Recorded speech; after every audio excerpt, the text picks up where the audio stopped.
Hello students. चलिए तो हम आज प्रिपरेशन ऑफ एमीन के बाद स्टार्ट करते हैं फिजिकल प्रॉपर्टीज ऑफ एमीन। ठीक है, तो अपने नोटबुक में आप हेडिंग डालेंगे बेटा, physical properties of amine. Physical properties of amines.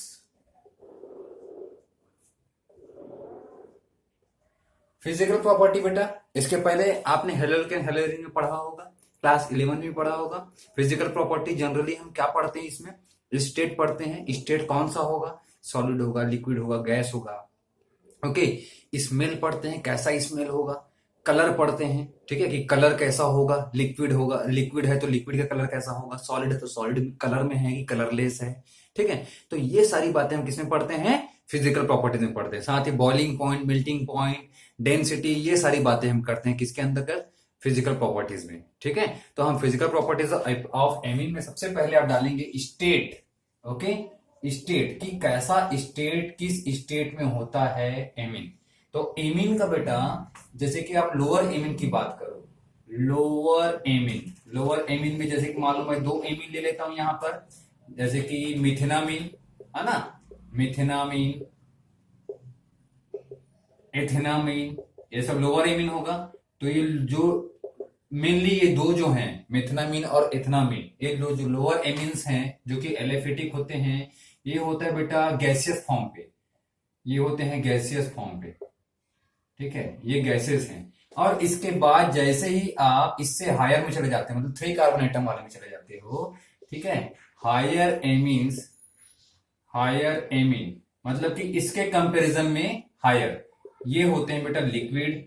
और बहुत ज्यादा अगर मान लो आप हायर में चले जाओगे, जैसे कि 10 कार्बन एटम, 12 कार्बन एटम, तो उधर आपको क्या मिलने लगेगा, सॉलिड मिलने लगेगा।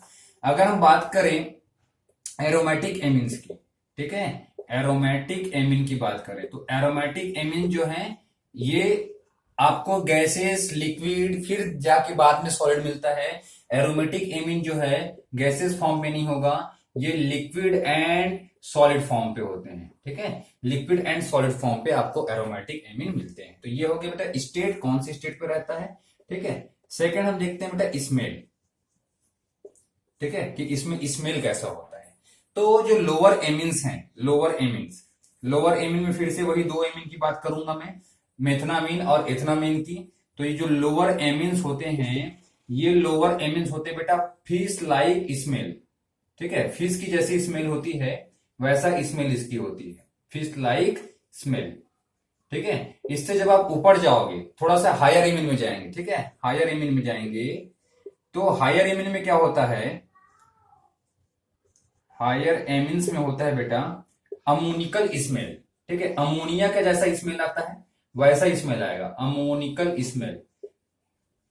लेकिन ये डिक्रीज होते जाता है, इट डिक्रीजेस, एक पॉइंट और लिखेंगे ध्यान से, है ना, it decreases with the molecular mass, with the molecular mass, molecular mass of amines. सारे पॉइंट्स लिखेंगे बेटा।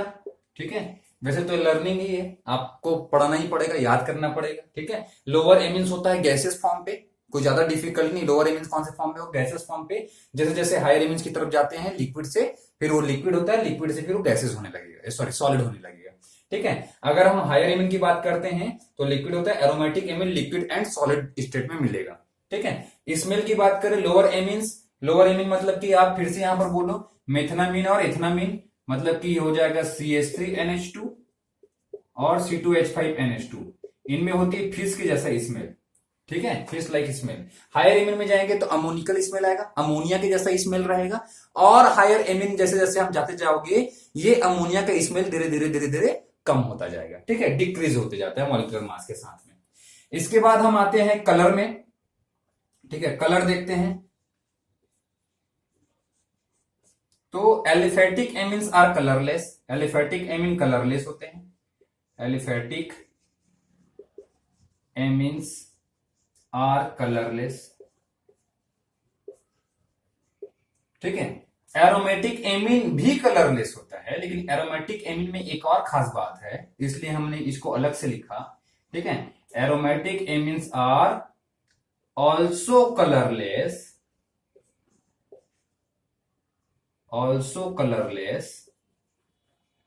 but it develop or change into color, develop colors when opens it in air due to oxidation of it. समझ रहे हैं? मतलब कि ये aliphatic amine colourless होगा। एलिफेटिक एमिन क्या होगा बेटा? कलरलेस होता है। लेकिन एरोमेटिक एमिन की बात करें तो ये भी कलरलेस होगा, लेकिन अगर आप इसके बॉटल को ओपन कर देते हो, एयर में रख देते हो, कुछ दिन बाद अगर इसका ऑक्सीडेशन हो जाता है तो ये कुछ कलर फॉर्म में कन्वर्ट हो जाता है। कुछ इस कलरलेस से थोड़े बहुत इसमें कलर्स आ जाते हैं। ठीक है, तो अगर इस एमिन का ऑक्सीडेशन हो गया तो ये थोड़ा सा क्या डेवलप कर सकता है? कलर डेवलप कर सकता है। अदरवाइज प्योर फॉर्म में क्या रहेगा बेटा? कलरलेस रहेगा। ठीक है, किसकी बात कर रहे हैं हम? एमिन्स की बात कर रहे हैं। तो ये इंपॉर्टेंट पॉइंट है इसके फिजिकल प्रॉपर्टीज के, state, smell and colours. Please इसको नोट कीजिए। इसके बाद हम आते हैं इंपॉर्टेंट पॉइंट, बहुत इंपॉर्टेंट पॉइंट, बॉइलिंग पॉइंट। ठीक है, बॉइलिंग पॉइंट समझते हैं इसके बाद। प्लीज नोट कीजिए इसको।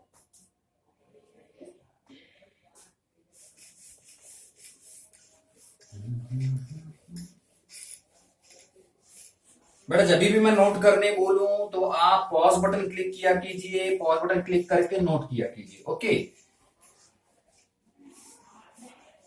और बाय चांस मैं कभी नोट करने बोलना भूल गया तो भी आप वो चीज कर सकते हो। ठीक है, इतना तो हम कर सकते हैं अपने तरफ से। अगर नोट करना है तो हम पॉज बटन क्लिक किए और नोट कर लिए। लेकिन नोट करना बहुत जरूरी बेटा, मैं बार बार बोलता हूं, नोट बनाना बहुत जरूरी है। ठीक है, नोट्स काफी हेल्प करता है हमको। नेक्स्ट है बॉइलिंग पॉइंट।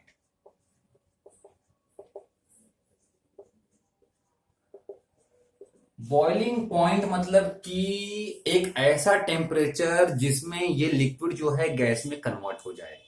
ठीक है, boiling point in the sense अगर मान लो ये आपका एमीन के मॉलिक्यूल बहुत पास पास हैं और इनमें फोर्स ऑफ अट्रैक्शन बहुत ज्यादा है, अगर पास पास है और फोर्स ऑफ अट्रैक्शन ज्यादा है तो इसको बॉईल करने के लिए हमको ज्यादा हीट देनी पड़ेगी।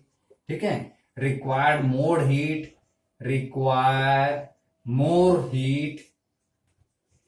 If intermolecular force of attraction is more. Yes और नो, ये तो बेसिक है। ठीक है, मतलब कि अगर फोर्स ऑफ अट्रैक्शन ज्यादा होगा इंटरमॉलिक्यूलर, ये फर्स्ट मॉलिक्यूल, ये सेकंड मॉलिक्यूल, ये थर्ड मॉलिक्यूल, इनके बीच फोर्स ऑफ अट्रैक्शन अगर ज्यादा है तो इसको हीट करने के लिए, सॉरी इसको क्या बोलते हैं, बॉईल करने के लिए, गैस में कन्वर्ट करने के लिए हमको ज्यादा एनर्जी देनी पड़ेगी। Require more heat if intermolecular force of attraction is more. ज्यादा हीट देनी पड़ेगी अगर मान लो इसका फोर्स ऑफ अट्रैक्शन ज्यादा है। तो कहने का मतलब सिर्फ ये है कि बॉइलिंग पॉइंट कंप्लीटली डिपेंड करता है इंटरमॉलिक्यूलर फोर्स ऑफ अट्रैक्शन पे। यस और नो, बॉइलिंग पॉइंट ये हमेशा याद रखना है। Boiling point depends on intermolecular force of attraction. ठीक है, ओके, अब देखते हैं इसमें किस टाइप का फोर्स ऑफ अट्रैक्शन होता है। ठीक है, अब एमीन की अगर बात करें हम तो एमीन का फॉर्मूला होता है RNHH। ठीक है, तो यहां पर नाइट्रोजन की इलेक्ट्रोनेगेटिविटी ज्यादा होती है हाइड्रोजन से, तो यहां नाइट्रोजन इलेक्ट्रॉन्स को अपनी तरफ खींच के रखेगा, तो नाइट्रोजन में पार्शियल निगेटिव चार्ज होगा बेटा, और वहीं पे हाइड्रोजन में पार्शियल क्या हो जाएगा? पॉजिटिव चार्ज हो जाएगा। यस और नो, ये होगी हमारा एल्काइल एमीन का फर्स्ट मॉलिक्यूल। अगर मैं ऐसा ही दूसरा मॉलिक्यूल यहां पर ड्रॉ करूं तो वो कैसा हो जाएगा बेटा? ये रहा नाइट्रोजन और ये एल्काइल ग्रुप, ये हाइड्रोजन और ये इसका दूसरा हाइड्रोजन, यहाँ पार्शियल नेगेटिव चार्ज होगा क्योंकि इलेक्ट्रॉन्स को अपनी तरफ खींच के रखेगा ये, और इसमें इसके हाइड्रोजन में क्या हो जाएगा बेटा? पार्शियल पॉजिटिव चार्ज हो जाएगा। अब जरा हम ध्यान दें तो अगर इसमें पार्शियल पॉजिटिव चार्ज है, इसमें पार्शियल नेगेटिव चार्ज है, दोनों मॉलिक्यूल पास पास में हैं, तो यहां पर क्या होगा, क्या ये पॉजिटिव चार्ज इस नेगेटिव चार्ज को अट्रैक्ट नहीं करेगा? बिल्कुल अट्रैक्ट करेगा। और एक मॉलिक्यूल का हाइड्रोजन जब दूसरे मॉलिक्यूल के नाइट्रोजन, ऑक्सीजन या फ्लोरीन के साथ में इलेक्ट्रोनिगेटिविटी डिफरेंस की वजह से जो फोर्स ऑफ अट्रैक्शन जनरेट करता है, उसको हम क्या बोलते हैं बेटा? हाइड्रोजन बॉन्ड बोलते हैं। ये सबको मालूम है, ठीक है। एक मॉलिक्यूल का हाइड्रोजन जो कि पार्शियल पॉजिटिव चार्ज है, वो दूसरे मॉलिक्यूल के पार्शियली नेगेटिव चार्ज नाइट्रोजन या ऑक्सीजन या फ्लोरीन के साथ एक नया फोर्स ऑफ अट्रैक्शन जनरेट कर सकता है, जिसको हम क्या बोलते हैं? हाइड्रोजन बॉन्ड बोलते हैं। इसको हम क्या बोलते हैं बेटा? हाइड्रोजन बॉन्ड बोलते हैं। ये हाइड्रोजन बॉन्ड जो है वो एमिन्स में यहां पर आपको बनता हुआ नजर आ रहा है, जिसकी वजह से इसका बॉइलिंग पॉइंट होता है थोड़ा ज्यादा, ठीक है। तो बॉइलिंग पॉइंट क्या होता है? इंटरमॉलिक्यूलर हाइड्रोजन बॉन्ड की वजह से, due to the intermolecular hydrogen bond between इसको मैं इरेज कर देता हूं, है ना। ये तो आपको मालूम ही है, जिसको नहीं मालूम नोट कर सकते हो बेटा। इंटरमॉलिक्यूलर हाइड्रोजन बॉन्ड, बस बिटवीन इंटरमॉलिक्यूलर में सब क्लियर है। Due to the intermolecular hydrogen bond its boiling point is more than alkane. समझ में आ रहा है? हाँ, boiling point more than alkane मतलब कि जिस एल्केन का मॉलिक्यूलर मास अप्रोक्सीमेटली, जैसे कि हम ये बोलते हैं बॉइलिंग पॉइंट किस पे डिपेंड करता है? मॉलिक्यूलर मास पे डिपेंड करता है। मॉलिक्यूलर मास ज्यादा होता है तो बॉइलिंग पॉइंट ज्यादा होता है। ऐसा भी होता है, क्यों? क्योंकि सरफेस एरिया पे डिपेंड करता है। मैं बोलना ये चाह रहा हूं कि CH3 CH2 CH2 CH3 ये एक एल्केन मैंने लिखा और यहां पर दूसरा एल्केन लिखा CH3 CH3। इन दोनों में ज्यादा बॉइलिंग पॉइंट किसका होगा बेटा? ऑफकोर्स इसका होगा। क्यों? क्योंकि यहां पर van der Waals force of attraction ज्यादा होगा, ठीक है। अगर मैं एल्केन की बात करूं तो एल्केन का एक मॉलिक्यूल एल्केन के दूसरे मॉलिक्यूल के साथ में more van der Waals force of attraction generate करेगा। क्यों ज्यादा जनरेट करेगा? क्योंकि इसका सरफेस एरिया ज्यादा हो गया as compare to ethane. Ethane में van der Waals force of attraction कम होगा क्योंकि सरफेस एरिया कम है। तो मैं इन शॉर्ट ये बोल सकता हूं मॉलिक्यूलर मास बढ़ने से बॉइलिंग पॉइंट बढ़ता है, ठीक है। अगर एक बात हम याद रखें तो बॉइलिंग पॉइंट मॉलिक्यूलर मास पे डिपेंड करता है, ठीक है। मॉलिक्यूलर मास पे डिपेंड करता है, ओके। चलो एक बात तो हमको याद है, तो molecular mass, same molecular mass वाला एल्केन और सेम मॉलिक्यूलर मास वाला क्या लो? अगर आप एमीन लो, समझ में आ रहा है? सेम मॉलिक्यूलर मास वाला एल्केन और सेम मॉलिक्यूलर मास वाला अगर आप एमीन लेते हो तो उस कंडीशन में एमीन का जो बॉइलिंग पॉइंट है ज्यादा होता है due to the intermolecular hydrogen bond. Its boiling point, किसका बॉइलिंग पॉइंट? आप एमीन के बारे में पढ़ रहे हैं तो ये एमीन के बारे में। Its boiling point is more than alkane. Alkane के बॉइलिंग पॉइंट से इसका बॉइलिंग पॉइंट ज्यादा होता है। रीजन क्या है? एल्केन में हाइड्रोजन बॉन्ड नहीं बनता, सिर्फ वॉन डेर वाल्स फोर्स होता है। देखो ये एल्केन मैंने बना के दिखाया आपको, ये एल्केन का फर्स्ट मॉलिक्यूल एल्केन के दूसरे मॉलिक्यूल के साथ सिर्फ वॉन डेर वाल्स बना रहा है, लेकिन एमीन क्या बना रहा है? हाइड्रोजन बॉन्ड बना रहा है। वॉन डेर वाल्स तो रहेगा, हाइड्रोजन बॉन्ड भी आ गया, तो यहां पर हाइड्रोजन बॉन्ड आ गया जिसकी वजह से इसका बॉइलिंग पॉइंट क्या होता है बेटा? ज्यादा होता है। अब इसी चीज को हम कंपेयर करते हैं अल्कोहल के साथ, okay. Boiling point of amines of similar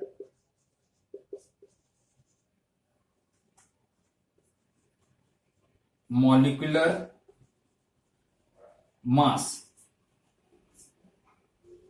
is less। यहां पर आप ब्रैकेट में लिख सकते हो इसको, है ना। Boiling point of amine is less than alcohol. अब बताओ जरा, बॉइलिंग पॉइंट जो है किसका? एमीन का एल्कोहल से कम होता है। अभी देखो एल्केन से ज्यादा हो गया, रीजन क्या है? यहां पर हाइड्रोजन बॉन्डिंग है लेकिन यह हाइड्रोजन बॉन्डिंग नहीं है। अब अगर आप इसी चीज को कंपेयर कर रहे हो अल्कोहल से, मॉलिक्यूलर मास सेम है सपोज, है ना, मॉलिक्यूलर मास सेम है, तो अल्कोहल से यहां पर मॉलिक्यूलर मास इसका ज्यादा है, सॉरी बॉइलिंग पॉइंट ज्यादा है। रीजन क्या होगा? रीजन क्या होगा देखो जरा, अल्कोहल को अगर हम लिख के देखें तो अल्कोहल का फॉर्मूला ऐसा होता है बेटा, आप लोगों को मालूम ही है, ROH होता है, ठीक है। यहीं पर मैं दूसरा अल्कोहल मॉलिक्यूल ले लूं तो मैं ऐसे लिख सकता हूं ROH, ठीक है। यहां पर ऑक्सीजन की इलेक्ट्रोनेगेटिविटी ज्यादा होगी तो इलेक्ट्रॉन को खींच के रखेगा, इसलिए इसमें पार्शियल नेगेटिव चार्ज होगा। हाइड्रोजन की इलेक्ट्रोनेगेटिविटी कम होती है, इसकी वजह से यहाँ पे पार्शियल पॉजिटिव चार्ज होगा। सिमिलरली यहाँ पर भी ऑक्सीजन की इलेक्ट्रोनेगेटिविटी ज्यादा है तो यहाँ पर ऑक्सीजन में पार्शियल नेगेटिव चार्ज आएगा और हाइड्रोजन में पार्शियल पॉजिटिव चार्ज आएगा। यस और नो? अभी सोचो जरा, यहां पर ऑक्सीजन में पार्शियल नेगेटिव चार्ज, हाइड्रोजन में पार्शियल पॉजिटिव चार्ज, तो यहां पर भी हाइड्रोजन बॉन्ड बन सकता है। तो अल्कोहल में भी हाइड्रोजन बॉन्ड होते, देखो हाइड्रोजन नाइट्रोजन के साथ, ऑक्सीजन के साथ और फ्लोरीन के साथ, तीनों के साथ बनाता है हाइड्रोजन बॉन्डिंग, ठीक है। तो यहां पर भी हाइड्रोजन बॉन्डिंग है, यहां पर भी हाइड्रोजन बॉन्डिंग, तो हाइड्रोजन बॉन्डिंग तो दोनों के पास सेम है, ठीक है। मॉलिक्यूलर मास भी सपोज सेम है, तो फिर यहां पर ज्यादा क्यों हो रहा है बॉइलिंग पॉइंट? क्योंकि यहां पर जो बॉइलिंग पॉइंट है वो डिपेंड किस पे करता है? स्ट्रेंथ ऑफ हाइड्रोजन बॉन्ड, ठीक है। रीजन क्या है? अब इसका रीजन देखेंगे, strength of hydrogen bond is more in alcohol. समझ में आ रहा है? बनता दोनों में है, लेकिन स्ट्रेंथ ऑफ इंटरमोलिकुलर, लिख लीजिए फिर मैं एक्सप्लेन कर रहा हूं आपको, intermolecular hydrogen bond of alcohol is more than hydrogen bond of amine। मतलब कि हाइड्रोजन बॉन्डिंग जो अल्कोहल में मिलती है उसकी स्ट्रेंथ ज्यादा है, एमीन में जो हाइड्रोजन बॉन्ड मिलता है उससे। अब ये क्यों? देखो अगर मान लो इसकी स्ट्रेंथ ज्यादा होगी तो जाहिर सी बात है इसको ब्रेक करने में ज्यादा एनर्जी लगेगा, और इसकी स्ट्रेंथ, इस हाइड्रोजन बॉन्ड की अगर स्ट्रेंथ कम है तो बिल्कुल ये तो ऑफकोर्स वाली बात हो जाएगी कि इसमें हमको हीट की रिक्वायरमेंट कम हो जाएगी। लेकिन अब ये इंटरमोलिकुलर हाइड्रोजन बॉन्ड जो है वो यहां पर ज्यादा कैसे और यहां पर कम कैसे, उसको ध्यान दीजिएगा। यहां पर ऑक्सीजन और नाइट्रोजन में ही डिफरेंस है, हाइड्रोजन तो दोनों में है, यहां पर भी हाइड्रोजन है, यहां पर भी हाइड्रोजन है। यहां बॉन्ड हाइड्रोजन और ऑक्सीजन के बीच बना है, यहां बॉन्ड हाइड्रोजन नाइट्रोजन के बीच बना है, मतलब डिफरेंस है तो इसमें है नाइट्रोजन और ऑक्सीजन में। यस और नो? अब इन दोनों में इलेक्ट्रोनेगेटिविटी डिफरेंस ध्यान दीजिएगा, इलेक्ट्रोनेगेटिविटी डिफरेंस इन दोनों में आप चेक कीजिए, ठीक है। तो नाइट्रोजन की इलेक्ट्रोनेगेटिविटी कम होती है ऑक्सीजन से, ऑक्सीजन की इलेक्ट्रोनेगेटिविटी ज्यादा होती है। समझिए बात को, ऑक्सीजन की इलेक्ट्रोनेगेटिविटी ज्यादा होती है क्योंकि साइज इसकी कम होती है। तो ऑक्सीजन की इलेक्ट्रोनेगेटिविटी ज्यादा है तो यहां पर पार्शियल नेगेटिव चार्ज थोड़ा ज्यादा होगा, और हाइड्रोजन में तो जो है वो तो है, हाइड्रोजन दोनों में सेम है, मतलब इलेक्ट्रोनेगेटिविटी डिफरेंस यहां पर ज्यादा है और यहां पर डिफरेंस कम है, मतलब अपोजिट चार्ज यहां पर ज्यादा, अपोजिट चार्ज यहां पर थोड़ा कम। तो ज्यादा अपोजिट चार्ज जिसमें होगा उसमें फोर्स ऑफ अट्रैक्शन ज्यादा होगा, समझ रहे हैं। यहां पर ऑक्सीजन की इलेक्ट्रोनेगेटिविटी ज्यादा है तो इसके कंपैरिजन में, इस नाइट्रोजन और इस ऑक्सीजन के कंपैरिजन में ऑक्सीजन और हाइड्रोजन के बीच बनने वाले हाइड्रोजन बॉन्ड की स्ट्रेंथ ज्यादा हो जाएगी, क्योंकि यहां इलेक्ट्रोनेगेटिविटी ज्यादा है तो ये ज्यादा यहां पर फोर्स ऑफ अट्रैक्शन हो जाएगा as compare to this one, ठीक है। तो रीजन सिर्फ ये है कि strength of hydrogen bond in alcohol is more due to the more electronegative atom oxygen than nitrogen of amine, ठीक है। यही रीजन है कि एल्कोहल का बॉइलिंग पॉइंट ज्यादा होता है एमीन के बॉइलिंग पॉइंट से, ठीक है। अब इन शॉर्ट जितनी मैं कहानी यहां पर आपको बताया हूं उसको शॉर्ट में अगर समझा जाए तो मैं ये बोल सकता हूं कि एल्केन के बॉइलिंग पॉइंट से ज्यादा बॉइलिंग पॉइंट होता है एमीन का। रीजन ये, यहां पर नो हाइड्रोजन बॉन्ड और यहां पर हाइड्रोजन बॉन्ड, मतलब यहां पर हाइड्रोजन बॉन्ड नहीं है और यहां पर हाइड्रोजन बॉन्ड है, इन दोनों में कंपेयर करना पड़ा तो, ठीक है। अब एमीन से कम होता है, एमीन का कम होता है किसके कंपैरिजन में? अल्कोहल के कंपैरिजन में। अब इन दोनों में कंपेयर करना हो तो कैसे करोगे? हाइड्रोजन बॉन्ड तो यहां भी है, यहां पर भी है, तो यहां पर कैसे कंपेयर करोगे? हाइड्रोजन बॉन्ड यहां लिख देता हूं, यहां पर हाइड्रोजन बॉन्ड है, यहां पर भी hydrogen bond of less strength, less strength का यहां हाइड्रोजन बॉन्ड है, और यहां पर लिखो hydrogen bond of more strength, ठीक है, मोर स्ट्रेंथ वाला हाइड्रोजन बॉन्ड है। अब उसका रीजन मैं आपको बता चुका। स्ट्रेंथ क्यों, स्ट्रेंथ यहां ज्यादा क्यों है, क्योंकि इलेक्ट्रोनेगेटिविटी डिफरेंस ज्यादा है इस ऑक्सीजन और हाइड्रोजन के बीच में एज कंपेयर टू नाइट्रोजन और हाइड्रोजन। ठीक है, इन दोनों के बीच जितना इलेक्ट्रोनेगेटिविटी डिफरेंस है उससे ज्यादा यहां पर डिफरेंस है, तो इसलिए यहां पर ज्यादा फोर्स ऑफ अट्रैक्शन होगा या यहाँ की हाइड्रोजन बॉन्ड की स्ट्रेंथ ज्यादा होगी। ठीक है, तो ये अल्कोहल की बात थी, ये एमीन की बात थी, और ये एल्केन की बात थी जहां पर कोई भी हाइड्रोजन बॉन्ड नहीं होता। तो आई होप कि आपको बॉइलिंग पॉइंट अच्छे से समझ में आया हो। ये इतने सारे पॉइंट जो है वो लिख लीजिए बेटा, काफी इंपॉर्टेंट पॉइंट्स हैं। ठीक है, इसको आप नोट डाउन कीजिए, और उसको नोट डाउन करने के बाद मैं आपको एक डाटा लिखवाता हूं, पहले ये नोट कीजिए प्लीज।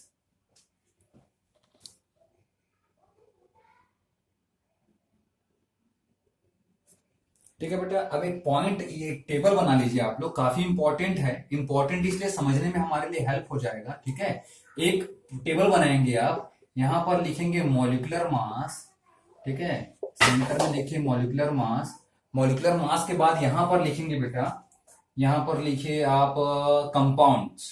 ठीक है, कंपाउंड लिख लीजिए यहां पर लिखिए मॉलिक्यूलर मास, और यहां पर लिखो बॉइलिंग पॉइंट इन केल्विन। ठीक है, यहां पर लिखो प्रोपेन में सबसे पहले देखते हैं CH3 CH2 CH2 CH3 sorry, propane का हो गया। और यहां पर लिखे ethyl amine CH3 CH2 NH2।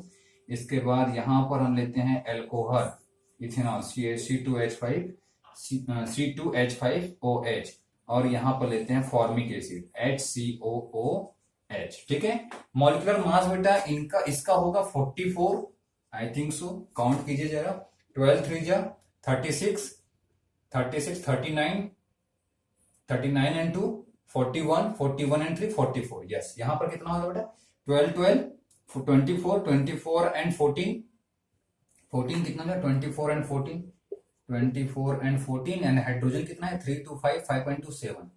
Count कीजिए 14 4 4 8 8 एंड 7 15, ये हो जाएगा बेटा 45 इसका मॉलिक्यूलर मास है ना। एल्कोहल का मॉलिक्यूलर मास 2 एंड 5 6 हाइड्रोजन है।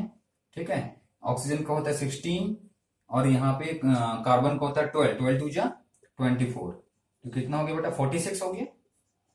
ठीक है, 24 16 40, 40 एंड 6 46। ठीक है, फॉर्मिक एसिड को कैलकुलेट कीजिएगा। ठीक है, ये 16 16 2 जा 32, 32 एंड 1 33, 33 एंड 1 34, 34 प्लस 12, 34 प्लस 12 46। ठीक है, इसका भी 46। तो मैं इरेज कर देता हूं बाकी चीजें, कैलकुलेशन हमारा है ना, इसका कितना होता है 46 46।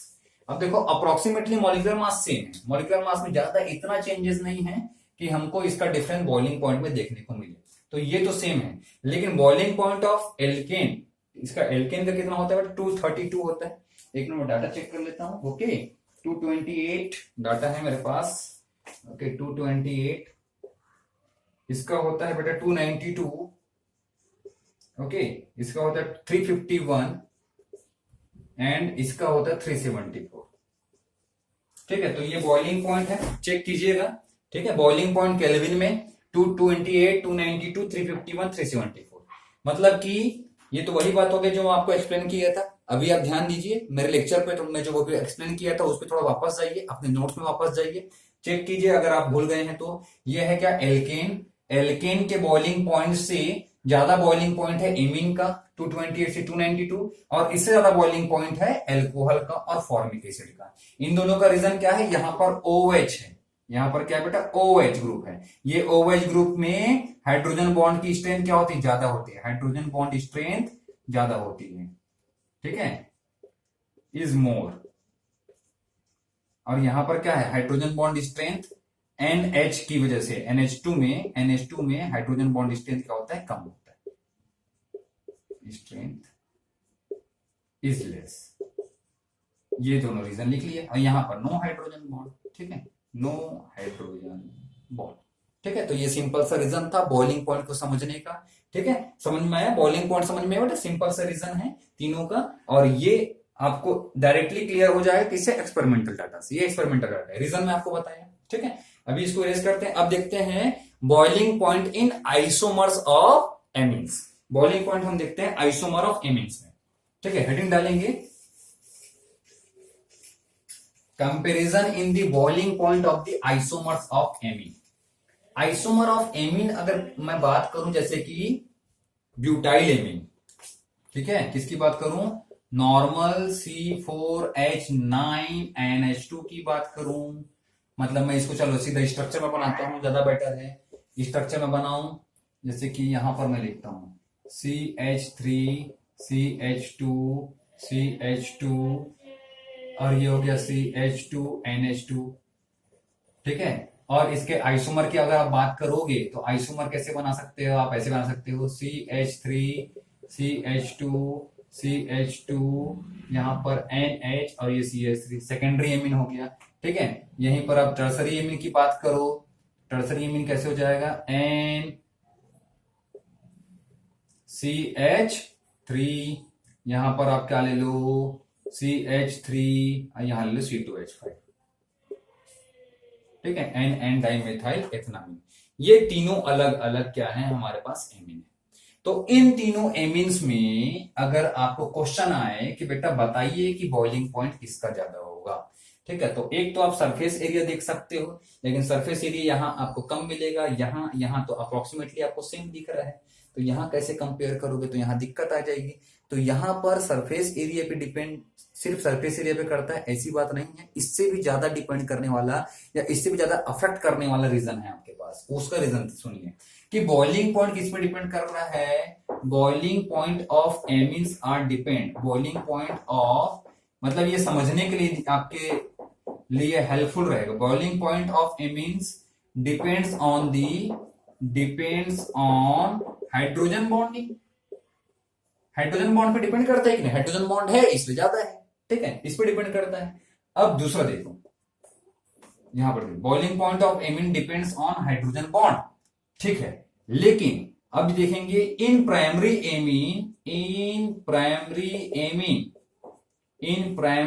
Amines 2 hydrogen atoms are available, yes और नो? बताइए जरा। 2 hydrogen atoms are available to form hydrogen bond, मतलब यह 2 हाइड्रोजन बॉन्ड बना सकता है कि नहीं? ध्यान दीजिए, जैसे कि मैं इसकी बात करूं, ये क्या है? प्राइमरी एमीन है, नाइट्रोजन से सिर्फ एक कार्बन अटैच है, तो ये क्या बेटा? 1 डिग्री एमीन है। 1 डिग्री एमीन के केस में यहां पर 2 हाइड्रोजन है, और 2 डिग्री एमीन के केस में आप ध्यान दीजिए कि यहां पर सिर्फ एक हाइड्रोजन है, और यहां 3 डिग्री एमीन की बात कीजिए आप, यहां पर तो एक भी हाइड्रोजन नहीं है। No hydrogen atom, no hydrogen atom, yes और नो? तो ये हाइड्रोजन बॉन्ड बना पाएगा क्या? नहीं बना पाएगा। तो ये हाइड्रोजन बॉन्ड नहीं बना पाएगा, तो इसमें स्ट्रेंथ अच्छी नहीं रहेगी, इंटरमोलिकुलर फोर्स ऑफ अट्रैक्शन अच्छा नहीं रहेगा, तो इसका बॉइलिंग पॉइंट क्या हो जाएगा? बहुत कम हो जाएगा। यहां पर ये सिर्फ एक हाइड्रोजन बॉन्ड बनाएगा। ठीक है, जैसे कि मान लो ये एक मॉलिक्यूल हुआ इसका, और इसी का दूसरा मॉलिक्यूल मैं लिख लूं यहां पर CH3 CH2 CH2NH और ये CH3। चलो यहां पर ऐसे एक हाइड्रोजन बॉन्ड बन गया, लेकिन यहां पर मैं अगर इसकी बात करूं तो ये क्या कर सकता है? 2 molecule, number of hydrogen bond ज्यादा हो जाएगा। अगर ये NH2 दूसरे हाइड्रोजन के साथ बनाए तो सोचो जरा, ऐसे दूसरे हाइड्रोजन के साथ बनाए, मैं इसको एक साथ लिख देता हूं C4H9, तो ये नाइट्रोजन इसके हाइड्रोजन के साथ बनाया एक हाइड्रोजन के साथ, और इसका नाइट्रोजन इसके हाइड्रोजन के साथ बनाया।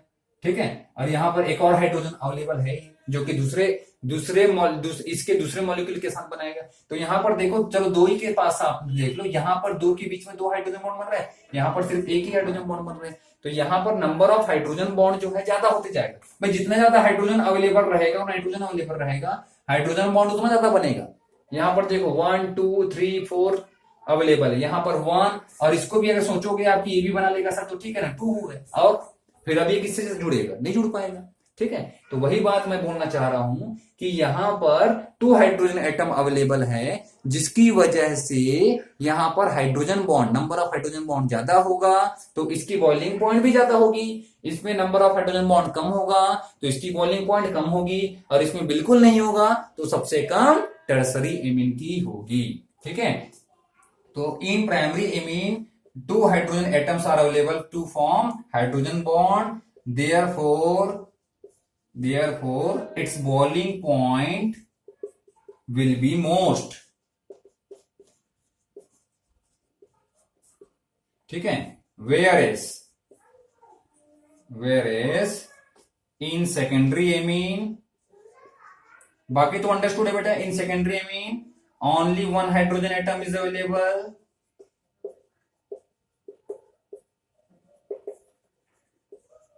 thus its boiling point will be less than 1 degree amine। और यहीं पर टर्सरी का लिख लेंगे। Okay, in case of tertiary amine, in case of 3 degree amine, there is no hydrogen atom, thus its boiling point will be least। ठीक है बेटा, देखो हमको सेंटेंस फॉर्मिंग भी आना चाहिए, क्योंकि रीजन में क्वेश्चन पूछ लिया तो आप कैसे लिखोगे। ठीक है, टू द पॉइंट लिखना है आपको, बहुत ज्यादा कहानी नहीं लिखना है। अगर मान लो सिर्फ सेकेंडरी, प्राइमरी, सेकेंडरी की बीच पूछ लिया तो ये two sentence is sufficient. Okay, 2 sentence sufficient हो जाएगा। अगर सेकेंडरी टर्सरी के बीच पूछ लिया तो ये 2 सेंटेंस सफिशियंट। 1 और 2 के बीच पूछ लिया तो ये फर्स्ट और थर्ड जो है वो सफिशियंट हो जाएगा। ठीक है, इवन आप इसको और शॉर्ट कर सकते हो during the examination, but the answer should be to the point.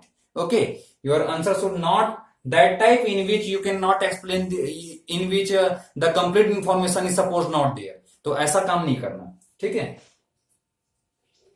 पूरा इंफॉर्मेशन भी होना चाहिए और शॉर्ट में आपको आंसर कंप्लीट करना है। ठीक है, तो बॉइलिंग पॉइंट के आइसोमर्स में बॉइलिंग पॉइंट आपको समझ में आ गया, कोई दिक्कत तो नहीं होना चाहिए। ठीक है, यहां पर हाइड्रोजन एटम नहीं है, यहां पर हाइड्रोजन एटम 1 है और यहां पर 2 है, इसलिए सबसे ज्यादा है। ठीक, चलिए इरेज कर देता हूं बेटा। नेक्स्ट हमारा बॉइलिंग पॉइंट ये कंप्लीट हो गया बेटा। बॉइलिंग पॉइंट में हमको इतना ही देखना था। नेक्स्ट और लास्ट फिजिकल प्रॉपर्टी हम देखेंगे सॉल्युबिलिटी ऑफ एमीन्स। ठीक है, तो आप हेडिंग डालेंगे बेटा, सॉल्युबिलिटी ऑफ एमीन्स, हेडिंग डालिए।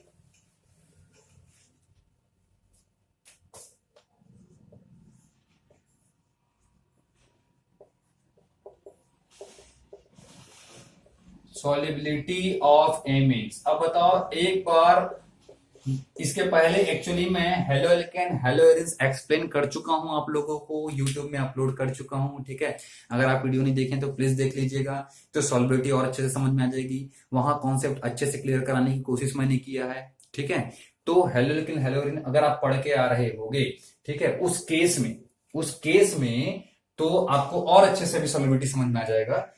नहीं भी पढ़ोगे तो भी सॉल्युबिलिटी समझ में आएगा, लेकिन मैं एक बार फिर से चीजों को आप समझिए। सॉल्युबिलिटी क्या होती है या सॉल्युबल कब होता है कोई भी कंटेंट। ठीक है, जैसे कि आप क्या कर रहे हो, एक सॉल्यूट को, सपोज ये सॉल्यूट है, ठीक है, और ये सॉल्वेंट है, ये सॉल्वेंट है। एक सॉल्यूट को किसी सॉल्वेंट में आप मिक्स कर रहे हो। ठीक, तो सॉल्युबल कब होगा, सॉल्युबल कब होगा, इस बात को समझिए एक बार फिर से। सॉल्युबल कब होगा, सॉल्यूट का ये मॉलिक्यूल, सपोज सॉल्यूट का ये मॉलिक्यूल है और ये सॉल्यूट का दूसरा मॉलिक्यूल है, ये अपने आप में कुछ ना कुछ फोर्स ऑफ अट्रैक्शन उनके बीच होगा, इसलिए लिक्विड फॉर्म में एग्जिस्ट कर रहा है। अगर ये फोर्स ऑफ अट्रैक्शन बिल्कुल नील होता, एकदम नलीफाई के जैसा होता, नेग्लिजिबल होता, तो ये गैस फॉर्म में एग्जिस्ट करता। लेकिन लिक्विड में मतलब कुछ ना कुछ फोर्स ऑफ अट्रैक्शन है। सिमिलरली सॉल्वेंट में भी सेम केस होगा बेटा, सॉल्वेंट भी क्या होंगे, इनके बीच भी कुछ ना कुछ फोर्स ऑफ अट्रैक्शन होंगे, इसलिए ये भी लिक्विड फॉर्म पे, समझ रहे हैं। तो अब ये सॉल्यूट को जब आप इस सॉल्वेंट में मिक्स कर दोगे तो सॉल्युबल कब होगा उसके कंडीशन समझिए, सॉल्युबल कब होगा उसकी कंडीशन समझिए। ठीक है, तो ये आज का जो आपको वीडियो ना, ये हमेशा सॉल्युबिलिटी को, आपकी स्ट्रेंथ को अच्छा कर देगा। ठीक है, सॉल्युबल होने का एक ही रीजन होगा, ठीक है, interaction, solute solvent interaction should be, solute solvent interaction should be greater than solute interaction and solvent interaction. इसका मतलब बताता हूं मैं आपको,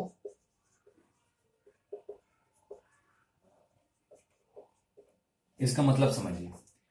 यहां सॉलिड सॉल्यूट एक दूसरे को जितना ज्यादा अट्रैक्ट करके रख रहे हैं, एक दूसरे के साथ जितना हैप्पी है, ऐसा बोल सकते हो आप, ठीक है। एक सॉल्यूट मॉलिक्यूल दूसरे सॉल्यूट मॉलिक्यूल को जितना फोर्स ऑफ अट्रैक्शन से अट्रैक्ट करके रखा है, जितना वो हैप्पी है, और वैसे ही सॉल्वेंट सॉल्वेंट जितना हैप्पी है, दोनों को मिक्स किए तो अब जो नया इंटरमोलिकुलर फोर्स ऑफ अट्रैक्शन बनेगा, जिसको आप सॉल्यूट सॉल्वेंट इंटरेक्शन बोलोगे या solute solvent force of attraction बोलोगे, वो ज्यादा होना चाहिए या एटलीस्ट सेम होना चाहिए। Should be greater than, should be greater और सेम, और सेम, या तो सेम हो एटलीस्ट या तो फिर ज्यादा हो सॉल्यूट सॉल्यूट इंटरेक्शन से या सॉल्वेंट सॉल्वेंट इंटरेक्शन से, ये होगा तब होगा वो सॉल्युबल, अदरवाइज वो सॉल्युबल नहीं होगा। या आप ये भी बोल सकते हो कि जब यहां पर नया फोर्स ऑफ अट्रैक्शन बनेगा, नया फोर्स ऑफ अट्रैक्शन बनेगा यहां पर सॉलिड और सॉल्वेंट के बीच, तो ये एनर्जी रिलीज करेगा, ठीक है बेटा। जब भी एक मॉलिक्यूल दूसरे मॉलिक्यूल को इंटरेक्ट करता है, अट्रैक्ट करता है, तो वहां पर एनर्जी रिलीज होता है, और जब उनको दूर करना होता है तो आपको एनर्जी लगानी पड़ती है। इस बात को हमेशा ध्यान रखना, ठीक है। अगर मान लो ये मॉलिक्यूल दोनों पास आए और कुछ नया फोर्स ऑफ अट्रैक्शन डेवलप कर लिए, तो ये लोग क्या करेंगे, रिलीज दी एनर्जी, रिलीज दी एनर्जी, ठीक है। और अगर मान लो एक मॉलिक्यूल दूसरा मॉलिक्यूल, ये दोनों ऑलरेडी पास हैं, अब इसको आपको क्या करना है, दूर करना है, तो यहां पर आपको क्या लगाना पड़ेगा, रिक्वायर्ड दी एनर्जी, और हीट इज रिक्वायर्ड, हीट और energy is required.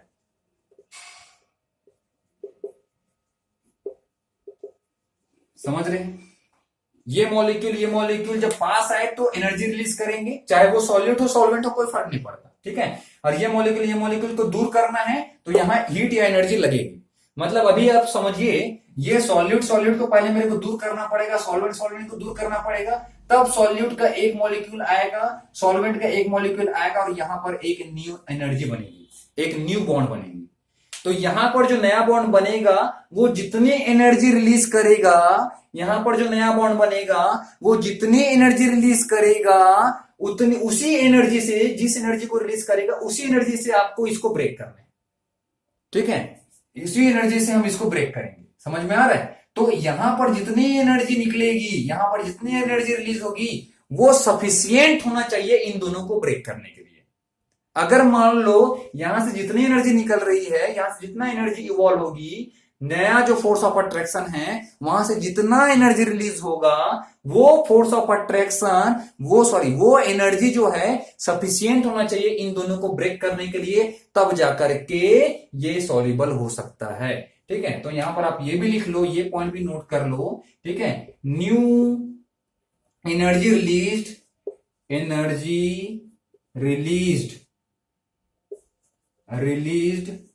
by new solute solvent interaction should be same or similar of required energy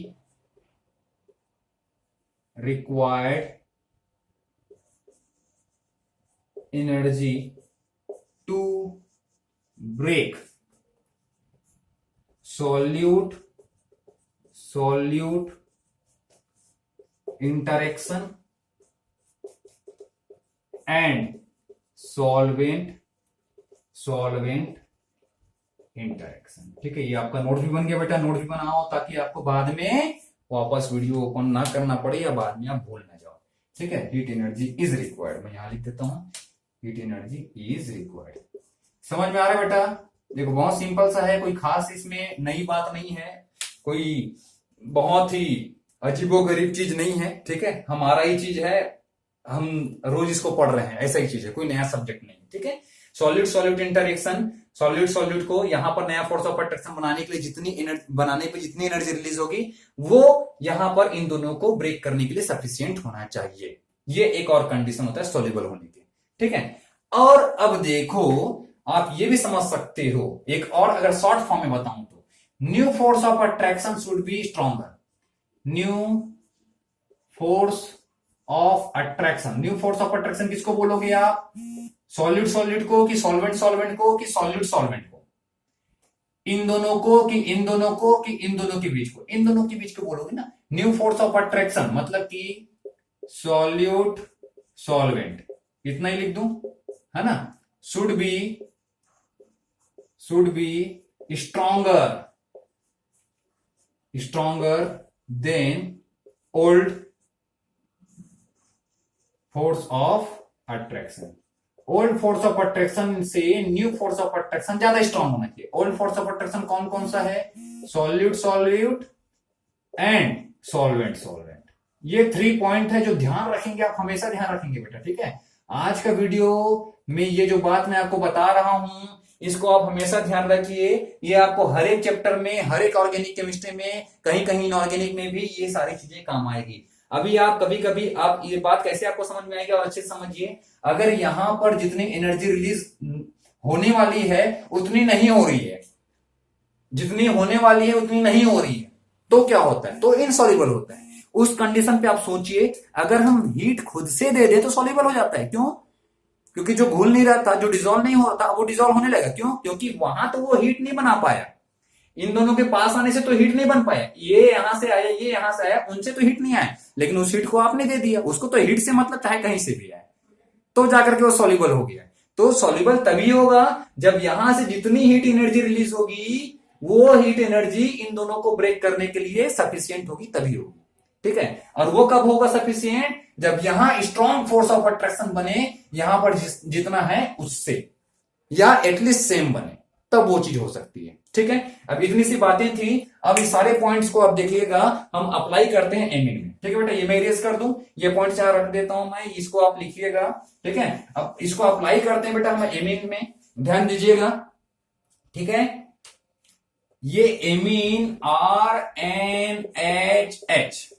ठीक है, और ये है एमीन फिर से RNNHH,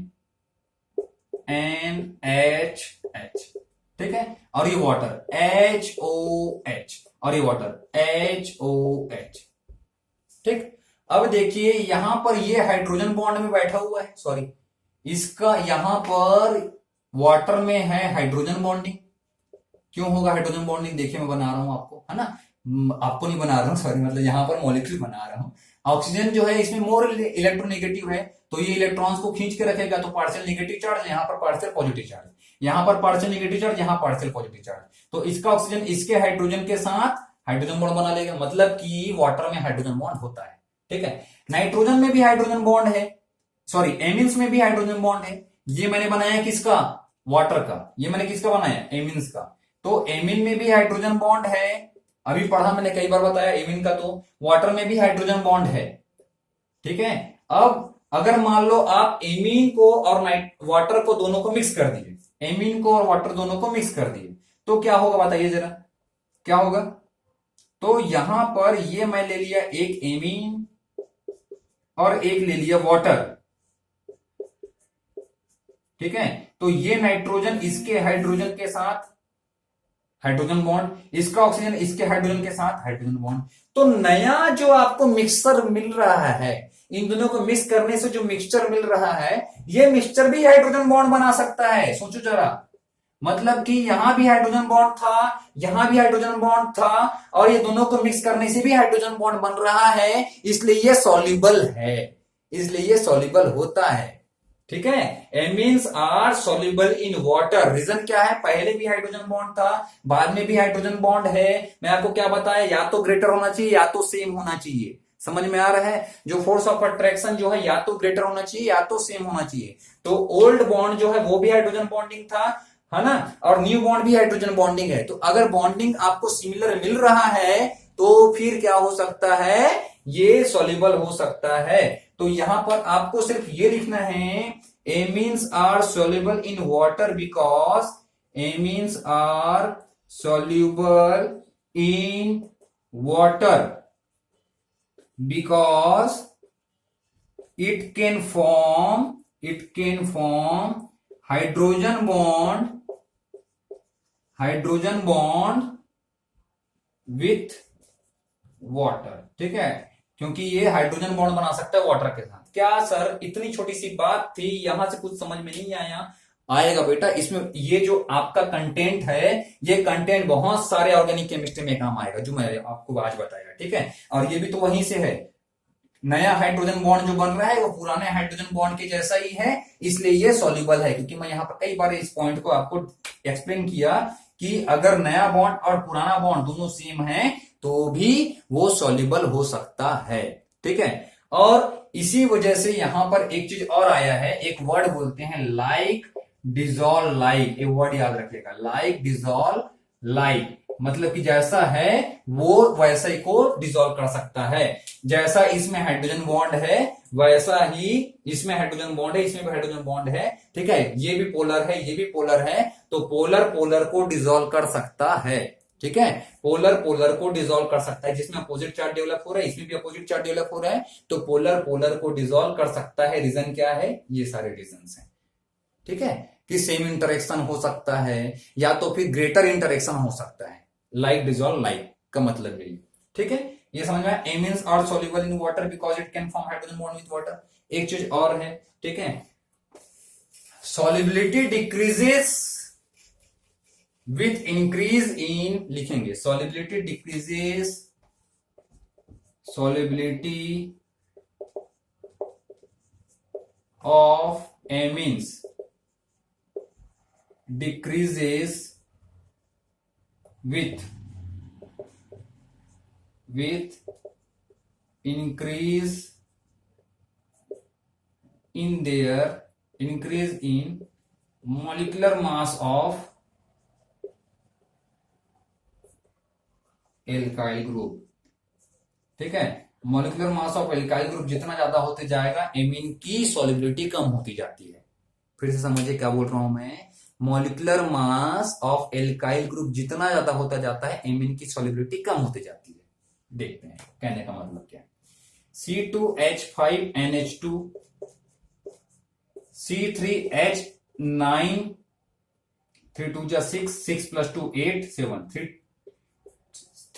C3H7NH2 C4H9NH2, इन तीनों में सबसे ज्यादा सॉल्युबल ये होगा, फिर ये होगा, और सबसे कम सॉल्युबल ये होगा, ब्यूटाइल वाला, ठीक है। ब्यूटाइल एमीन सबसे कम सॉल्युबल, ब्यूटाइल एमीन सबसे कम सॉल्युबल होगा, यहां पर ये ज्यादा सॉल्युबल होगा। चलो इसको यहां से स्टार्ट करो क्योंकि ये गैसियस फॉर्म में बेटा, तो बेटर होगा हम स्टार्ट करें यहां से C3 C4H9 और इसको कर लो C5H11, ठीक है। तो ये हो जाएगा पेंटाइल, पेंटाइल एमीन, ये हो गया ब्यूटाइल एमीन, और ये हो गया आपका प्रोपाइल एमीन।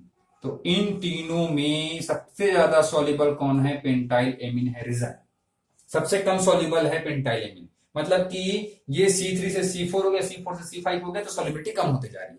क्यों कम हो रही है, रीजन क्या होगा, ठीक है। इसके लिए मैं इसको इरेज कर देता हूं रीजन एक्सप्लेन करने के लिए, ये पॉइंट्स आप नोट कर लीजिए।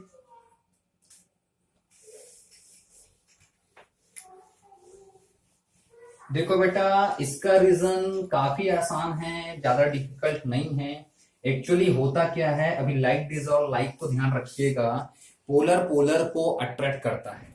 वाटर जो मॉलिक्यूल है HOH जो है, इसमें जो OH पार्ट है ये पार्शियल नेगेटिव चार्ज डेवलप करता है और H वाला part partial positive charge develop करता है। मतलब कि वाटर मॉलिक्यूल ये है, तो एक तरफ जिस तरफ ऑक्सीजन है पार्शियल नेगेटिव है, ऑक्सीजन इधर है, और जिधर हाइड्रोजन है उधर क्या होता है, पार्शियल पॉजिटिव चार्ज होता है, तो ये पोलर है, ठीक है। वहीं पर मैं एमीन की बात करूं RNH2, ठीक है, तो इसका ये वाले ग्रुप की बात करोगे तो जहां पर नाइट्रोजन है ये पार्शियल नेगेटिव चार्ज, और जहां हाइड्रोजन है उधर partial positive charge. Sir alkyl को क्यों छोड़ दिए, एल्काइल में कोई चार्ज नहीं होता, नो चार्ज, कोई चार्ज नहीं होगा बेटा इसमें एल्काइल ग्रुप में। कैसे, देखो जरा, यहां पर जब जैसे मैं इसको बनाते जाऊं, R को बनाते जाऊं, यहां पर CH2 और CH3 बना दिया सपोज, ठीक है। एल्काइल ग्रुप देखो CH3 CH2 CH2 CH3, यहां पर बताओ मोर इलेक्ट्रोनेगेटिव एटम कौन और लेस इलेक्ट्रोनेगेटिव एटम कौन, कोई नहीं, ठीक है। तो एल्काइल जो ग्रुप है या एल्केन चेन होता है उसमें कोई भी पोलर एंड नहीं होता, ठीक है, पूरे नॉन पोलर होते, इसमें कोई डायपोल जनरेट नहीं होता है, ठीक है। और यहां पर देखो नाइट्रोजन की इलेक्ट्रोनेगेटिविटी ज्यादा थी इसलिए पार्शियल नेगेटिव हो गया, और हाइड्रोजन में कम थी इसलिए पार्शियल पॉजिटिव हो गया। इलेक्ट्रॉन को नाइट्रोजन खींच के रखा तो इसमें पार्शियल नेगेटिव आ गया, इधर पार्शियल पॉजिटिव चार्ज आ गया। लेकिन वहीं पर जैसे जैसे आप एल्काइल ग्रुप में बढ़ते जाओगे, ये वाला एरिया क्या होगा, नॉन पोलर एंड होगा। इसको बोलते हैं non polar and, non polar and बोलेंगे, ठीक है। मतलब जिसके पास कोई डायपोल नहीं है, और ये डायपोल वाला एंड है, ठीक है। यहां पर डायपोल्स हैं, तो यहां पर डायपोल है या ये पोलर एरिया है, और ये नॉन पोलर एरिया है। तो नॉन पोलर एरिया अगर है तो फिर वो सॉल्युबल नहीं होगा। कैसे सॉल्युबल नहीं होगा, देखो क्या होगा कि जब आप इसको वाटर में आप डिसॉल्व करोगे तो इसका निगेटिव चार्ज इसके पॉजिटिव को अट्रैक्ट करेगा, इसका पॉजिटिव इसके निगेटिव को अट्रैक्ट करेगा, और दोनों एक दूसरे के साथ सॉल्युबल हो जाएंगे। समझ रहे हो, मिसिबल हो जाएंगे। निगेटिव पॉजिटिव को अट्रैक्ट किया, पॉजिटिव निगेटिव को अट्रैक्ट किया, इसको कौन अट्रैक्ट करेगा, इसको कोई अट्रैक्ट नहीं कर पाएगा, ठीक है। तो ये जैसे जैसे बढ़ते जाएगा तो इसका ग्रुप बढ़ते जाएगा, समझ रहे हैं, इसका क्राउडिंग बढ़ते जाएगा। ये अगर ज्यादा होते जाएगा तो ये रीजन जो है क्या है, वो या आप ये बोल सकते हो इनसॉल्युबल रीजन है। ये ऐसा एंड है जो कि इनसॉल्युबल है, जिसको हम क्या बोलते हैं, हाइड्रोफोबिक बोलते हैं। हाइड्रोफोबिक का मतलब आपको मालूम होगा बेटा, हाइड्रोफोबिक मतलब ये जो एरिया है वो वाटर को रिपल करता है, ठीक है। ये हाइड्रोफोबिक एंड है क्योंकि यहां पर कोई चार्ज नहीं है। तो हाइड्रोफोबिक एंड जैसे जैसे बढ़ते जाता है उसकी सॉल्युबिलिटी कम होती जाती है, क्योंकि इसको वाटर अट्रैक्ट नहीं करेगा, इसको रिपल करेगा। और रिपल करेगा मतलब कि वहां फ्रेंडशिप नहीं हो रही है, ठीक है। तो यहां पर फ्रेंडशिप नहीं हो रही तो सॉल्युबल नहीं हो सकता, ठीक है। तो ये सिंपल सा रीजन है कि ये जैसे जैसे नॉन पोलर एंड बढ़ते जाता है, एल्काइल ग्रुप बढ़ते जाता है, molecular mass of alkyl group increases, that's why solubility of amine decreases। जैसे जैसे आपका ये हाइड्रोफोबिक एरिया बढ़ते जाएगा, सॉल्युबिलिटी क्या होती जाएगी, कम होती जाएगी, ठीक है। तो ये पॉइंट नोट कर लीजिए बेटा, ठीक है। रीजन क्या है, ड्यू टू द हाइड्रोफोबिक, यहां लिख लो, due to the increase in hydrophobic alkyl group, बस ये लिख लो तो ये क्लियर हो जाएगा। यहां हाइड्रोफोबिक वर्ड नहीं है, हाइड्रोफोबिक वर्ड सब चीज क्लियर करा देगा। हाइड्रोफोबिक है, वो बढ़ते जा रहा है तो वाटर उसको रिपल करेगा, अट्रैक्ट नहीं करेगा, फ्रेंडशिप नहीं होगी, इन शॉर्ट, ठीक है। समझ में आया बेटा। तो ये था solubility of amines, solubility of amines पढ़ लिए, बॉइलिंग पॉइंट भी हमने पढ़ लिया। ये दो पॉइंट काफी इंपॉर्टेंट है, स्टेट, कलर, स्मेल, ये उतने इंपॉर्टेंट नहीं है, but solubility and boiling point of amine is very very important in the point of view of JEE examination, NEET examination, CBSE board examination, सारे एग्जाम्स में आपके इससे क्वेश्चंस पूछे जाते हैं। तो इस पॉइंट्स को बहुत अच्छे से आप अपना कॉन्सेप्ट क्लियर कीजिए, अच्छे से प्रैक्टिस कीजिए, ठीक है। ओके, तो ये था हमारा physical properties of the amine. Next lecture में हम केमिकल प्रॉपर्टीज लेकर के आएंगे, मैं लेकर के आऊंगा केमिकल प्रॉपर्टीज। तो प्लीज अगर मान लो आपने अभी भी चैनल सब्सक्राइब नहीं किया है तो सब्सक्राइब कर लीजिए, और ये वीडियोस जो भी आप देख रहे हो, अगर ये आपको अच्छा लग रहा है, आपको समझ में आ रहा है, तो इसको अपने फ्रेंड्स को भी शेयर कीजिए। Thank you so much and keep watching, keep practice.